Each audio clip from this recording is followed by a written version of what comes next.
আসসালামু আলাইকুম। আমি রাজিয়া ডেলি ব্লগ চ্যানেল থেকে সবাইকে অভিনন্দন, ভালোবাসা। আমার আপু ও ভাইয়ারা কেমন আছেন? নিশ্চয় ভালো আছেন। আমিও আল্লাহর রহমতে ভালো আছি। এই যে আমি অনেকগুলো আদা ছিলে নিলাম। আবার ভাবেন না কোনো অনুষ্ঠান নাই, আদাগুলো আনছিল, আদাগুলো অনেক ভিজা ছিল। দেখি আদাগুলো পচে যেতেছে, না পেলে পরিষ্কার করে নিতেছি, ব্লেন্ডার করে ফ্রিজে রেখে দিব। আমি আদাগুলো পরিষ্কার করে নিয়েছি। এখন ছোট ছোট করে কেটে নিয়ে পরিষ্কার করে ধুয়ে তারপরে ব্লেন্ডার করব।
ফ্রিজে অনেক ময়লা হয়ে গেছে, ফ্রিজটা পরিষ্কার করা লাগবো। যখন পরিষ্কার করি অবশ্যই আপনাদের সাথে শেয়ার করব। ফ্রিজের ভিতরে প্রচুর ময়লা হয়ে গেছে, অনেক দিন হয় ফ্রিজটা পরিষ্কার করা হয় না।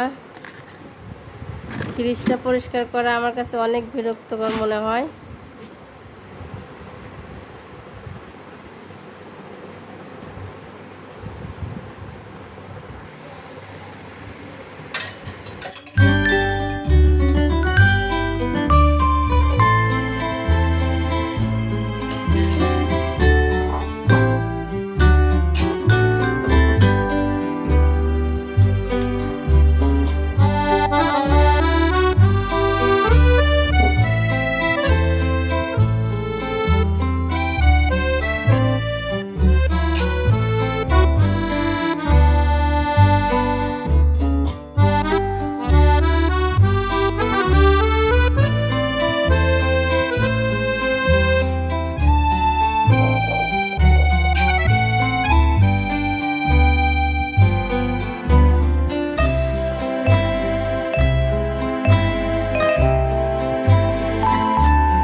টাকা কেজি বেগুন, এই বেগুনে পোকা। মানুষ কি খাইবো আর কিভাবে চলবো? মধ্যবিত্ত পরিবারের লোকের জন্য অনেক কষ্টকর। তারপরেও কিছু করার নাই, খেতেই হবে।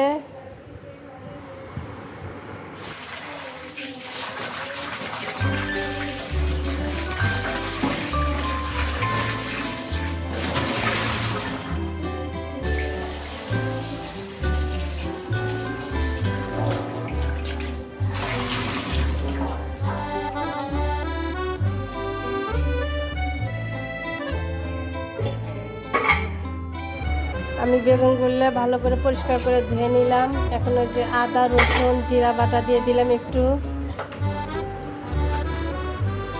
একটু লবণ দিয়ে দিলাম। একটু হলুদের গুঁড়ো দিয়ে মরিচের গুঁড়ো দিব, দিয়ে সুন্দর করে মেখে নেব।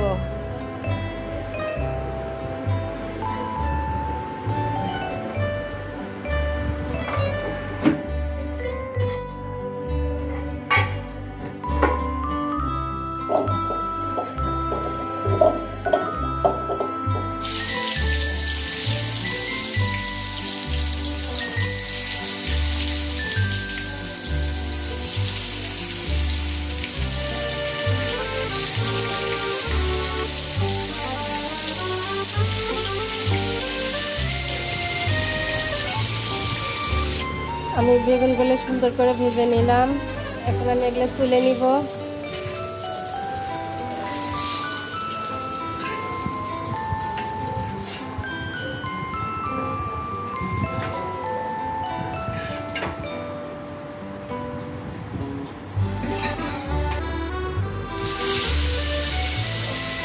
ওই ওই তেলে আমি তরকারিগুলো একটু গরম করে নিব, ভাজা ভাজা করে।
আমি এখন ভাত খাবো, ভাতের সাথে আমার একটা শুকনো মরিচ লাগবেই, তাই আমি একটা শুকনো মরিচ নিয়ে নিলাম।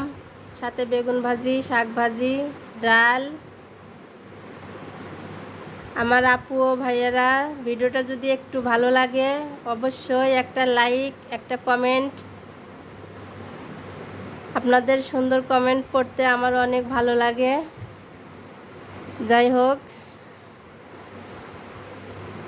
ভিডিওটা এখন আমি শেষ করে দিব।